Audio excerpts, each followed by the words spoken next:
ఏది అయినా ట్రై చెయ్యి ఆచి చికెన్ మసాలా. ఆచి చికెన్ మసాలా.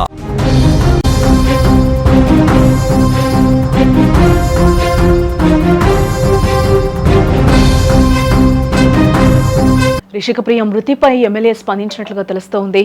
నిందితుడిని కఠినంగా శిక్షిస్తామని కూడా ఆయన చెప్తూ ఉన్నారు.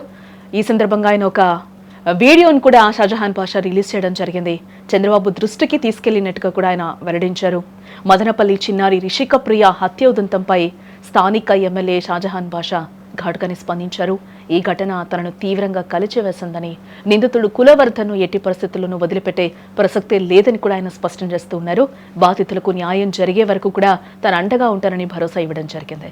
ఈ ఉన్మాదికి ఉరిశిక్ష పడేలా ప్రభుత్వంపై ఒత్తిడి తెస్తామని, ముఖ్యమంత్రి దృష్టికి కూడా ఈ విషయాన్ని తీసుకెళ్తానని ఆయన ఈ సందర్భంగా వెల్లడించారు.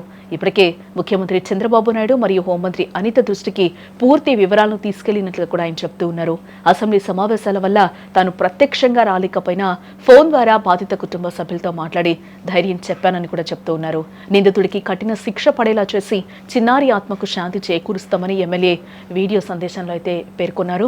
కులవర్ధన్ లాంటి సైకోలు సమాజానికి ప్రమాదకరమని, చట్టపరంగా వాడికి అత్యంత కఠినమైన శిక్ష పడేలా చూస్తామని హామీ ఇచ్చారు. ఏ విషయంలో రాజకీయాలకు తావులేదని, ఒక మనిషిగా బాధితులకు అండగా నిలబడతానని ఆయన ఈ సందర్భంగా స్పష్టం చేశారు. ఈరోజు మదనపల్లిలో చిన్నారి రిషితపై చాలా పెద్ద అఘాయితం, అదే కాకుండా ఆ పాప హత్య చేయడం చాలా బాధాకరం. నేను వాళ్ళ తల్లిదండ్రులు కూడా ఫోన్ చేసి మాట్లాడాను. అసెంబ్లీ ఉన్నందువల్ల అసెంబ్లీకి తెల్లారి రావడం జరిగింది. నేను తక్షణం నాకు తెలిసిన వెంటనే ముఖ్యమంత్రి గారి దృష్టికి, హోంమంత్రి గారి దృష్టికి తీసుకొచ్చాం. ఎట్టి పరిస్థితుల్లో కులవర్ధన్ అనే ఏదో అరాచకుడు ఉన్నాడు, ఏది చేశాడు వాడికి వదిలేదే లేదు. ఎట్టి పరిస్థితుల్లో వాడికి ఉరిశిక్ష కానీ, లేదా 14 సంవత్సరాల జీవిత ఖైదు కానీ వేపించి ఆ బిడ్డకు న్యాయం చేస్తామని చెప్పి తెలియజేస్తాను. ఈరోజు నేను అక్కడ ఉండింటే తప్పకుండా ఈరోజే వాడికి చేసే పని చేసేవాడు. తప్పకుండా తల్లిదండ్రులు మీరు, ఆ కుటుంబ సభ్యులు మీరు ఎవరు కూడా ఏమాత్రం అభద్రతగా మీరు బాధపడే అవసరం లేదు. నేను మీతో ఉన్నాను.